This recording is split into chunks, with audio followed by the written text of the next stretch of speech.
Hey, what's going on, riders? 4th of July. Happy 4th to everybody. So I'm recording this now. Today's topic, we'll talk about putting sleeves in the car.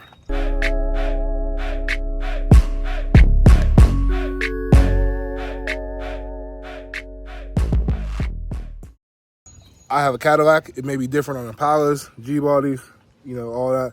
But me personally, I couldn't find the information that I was looking for. I'm going to try to put out the information as best as I can on putting sleeves in. Everybody has their different ways. This is the way I'm learning, trial and error.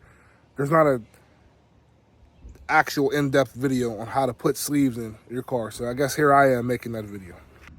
So let's start here. I had to cut everything back out. I had it in there, welded in there nice. So now I got to clean all that up, re-weld all that, just clean it up a bit. You see how the control arm mount slopes down like that? Well, that's how that is, but your sleeve should actually be straight on that. So it should almost look like this. See the angle right there? It shouldn't match that. It shouldn't match it forward. Straight up and down this way, and then straight up and down, left to right on that side if you're looking from the front. So when I put my sleeve in there, I had it cocked like this. I had it matching the angle. Wrong. Let's go over here and show you the passenger side. See that? You see the angle? See how it matches? Nice and straight.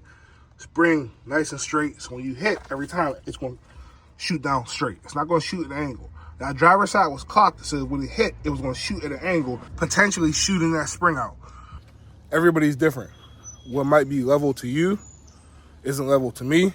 What might be level to me isn't level to the next. Everybody's a little picky. So what do we consider level? So I figured out the first step of this process is try to get the car as level as possible. Just found this out. Small level. There's not really any spots that you can get to check for level because everything rolls, contorts. Body's not level with the because of the body mount. Everything's just, it's just not squared anymore. But I found this spot on the frame. It's probably your flattest spot. Take your level, throw it on there. Not bad. It's pretty level. If I was to drop the front a little bit, I'd bring it back in some. But I'm not going to split that hair right there. I'm going to run it. Like I said, I ordered my sleeves from No Limit Fabrication. I can't tell you the dimensions of his sleeve because I didn't do that measurement before the video. But what I can tell you is that a 2 1/4 hole saw fits perfectly over his sleeve. It's nice and snug. You got your little wiggle room to adjust it, but nothing crazy. Try to drill straight up and down. Get that drill as straight as possible. Check it 10 times if you have to. Your left to right here, driver to passenger side, make sure that's straight. Just try to get it as straight as possible before you cut that hole. Because once you cut it, can you fix it? Yes, but it's much more of a pain to try to fix it than to just cut it right the first time. So once you get that sleeve in there, once you get your hole cut, you assume it's straight, you assume it's nice, put your sleeve up in there. That sleeve should be straight. Like I'm showing you in the video here, how you can see that the control arm bracket angles and the sleeve is straight, how it creates that angle. You want it to look like that. Get it in there, take your level, put it back on top of the sleeve, make sure it's as level as it is to what you checked on the frame. Put your cylinder in there, put your spring in there, get you a jack stand. Get you a jack, compress everything as if the car was laying down on its own weight. Make sure everything's straight. Check the level of your cylinder. Make sure that's plumb, which means straight up and down. Make sure everything's straight before you go to weld this in, because once you weld it in, it is such a pain to get it back out and have to redo the work. And that's why I'm here doing what I'm doing. And lastly, once you get everything in there, you check it and you're happy with it, you making sure everything's straight, weld it in. That's it.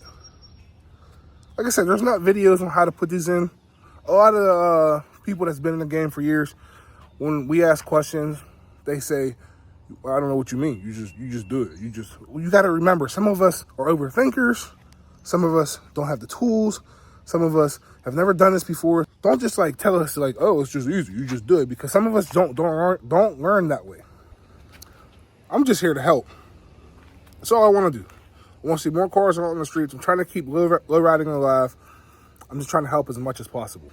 So if this video helped you, give it a like, thumbs up, share, subscribe.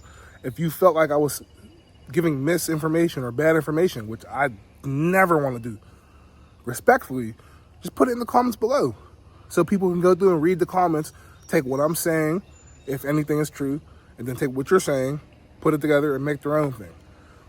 That's all we can do is help. We got to do better. We got to help each other. We got to keep lowriding alive. We got to get the younger generation in the game. We got to get them away from Mopars. We got to get them away from fast cars. Let's get back to the old schools, baby. I'm getting back to my car. I'm out of here. Peace.